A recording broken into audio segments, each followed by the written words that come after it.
The NFL currently has a dilemma. Running backs are not getting paid like they used to.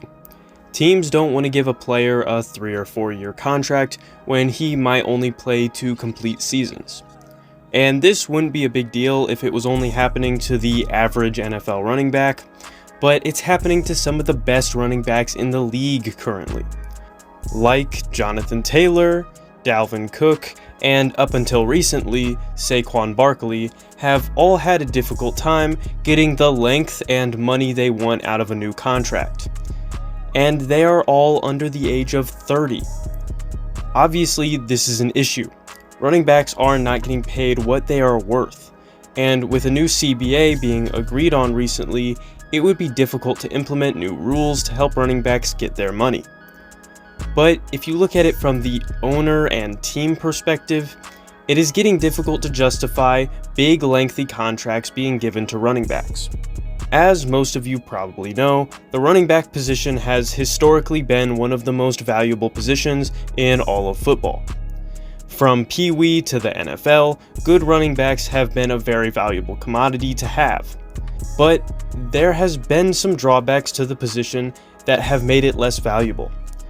One of them being the lack of longevity in running backs.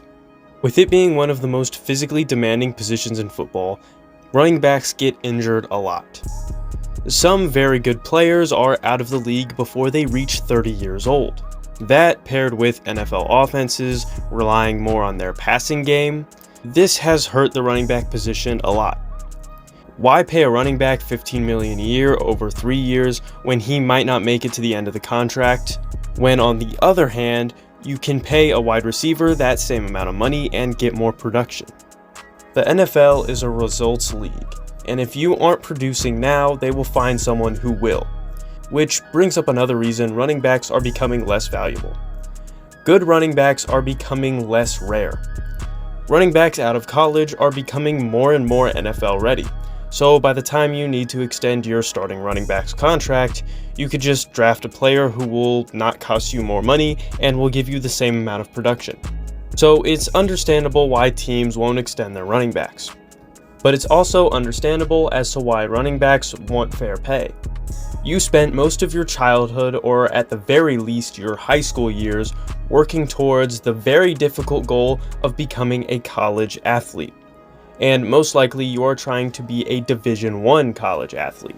Then once you make it to that level, you put in even more work to achieve an even more difficult goal: becoming an NFL running back.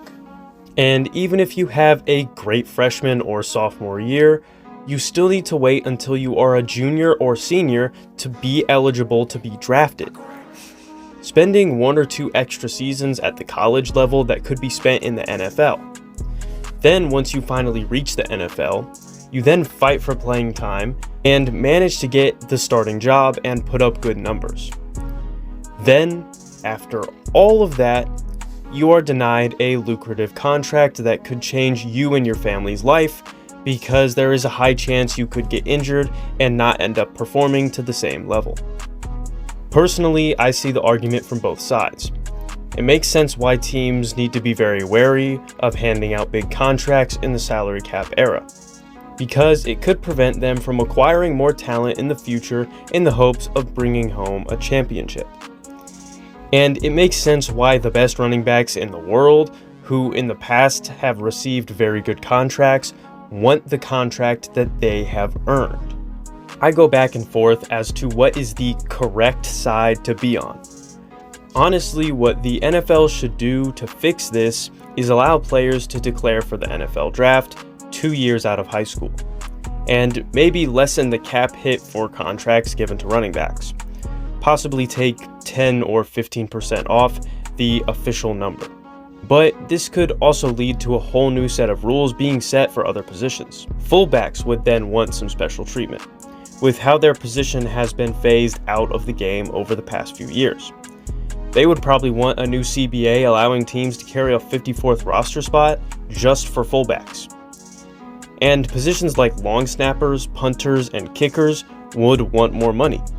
They face just as much scrutiny when they mess up, and they probably want to be compensated a bit more. Who knows, it could possibly lead to positions becoming so specialized that teams are given an extra roster spot just for a holder.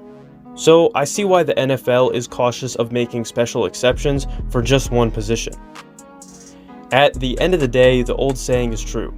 The NFL is a business. And while we love players and see them more than just numbers on a roster, the NFL is still a business no less colder than office or warehouse jobs. And I don't think NFL owners and executives are just money hungry and only care about helping themselves. Believe me, I'm not trying to make some huge political statement against capitalism in America. I'm just saying that NFL teams only care about winning. And they will do whatever it takes to win. They will tank games, play injured players, fire longtime employees, and even phase out positions that have been in the league since its inception if it means they are any closer to winning a Super Bowl.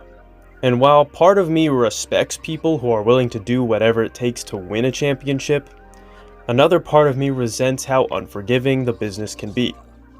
But that's life. I'm sure most of us have experienced it.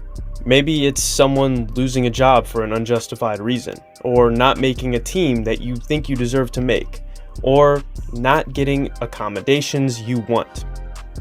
Life is unfair. And while I don't typically like to compare the NFL to normal jobs because it's not like a normal job, the unfairness of the corporate world carries the same to any company. Now, don't get it twisted. I love the game of football and the NFL. There is nothing like it.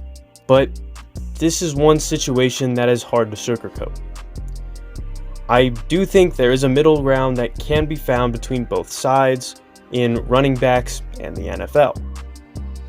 Both sides will not get everything they want, but a fair compromise will be beneficial for both sides. Maybe the league can just raise the salary cap by 5 or 10 million and trust teams to spend that extra cap room on running backs. All I know is I don't want to see the running back or fullback positions go extinct.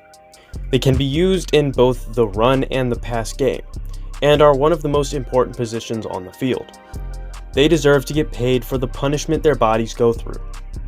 They sacrifice a lot for this game, and produce a lot as well.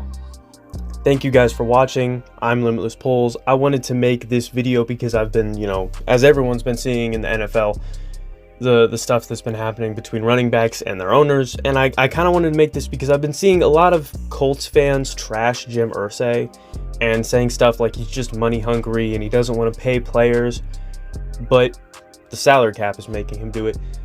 Because if the salary cap wasn't a thing, I think most people know Jim Irsay would just buy every single player that he would want, or at least send out a contract offer. And this Jonathan Taylor stuff probably wouldn't be happening, as long as his agent wouldn't be acting the same.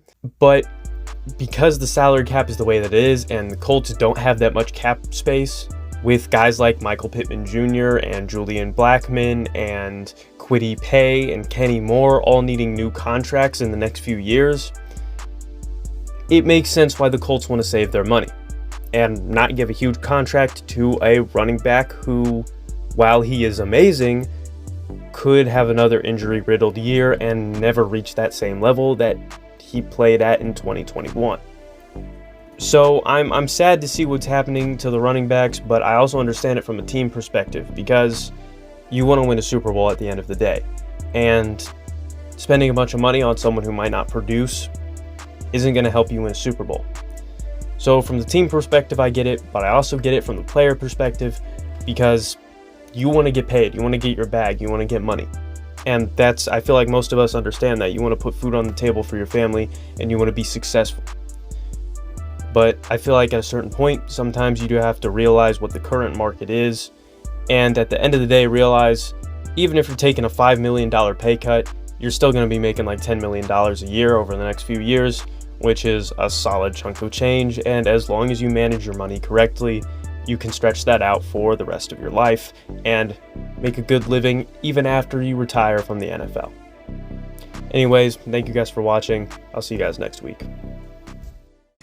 Never ever will I fold, even if my clothes wrinkled.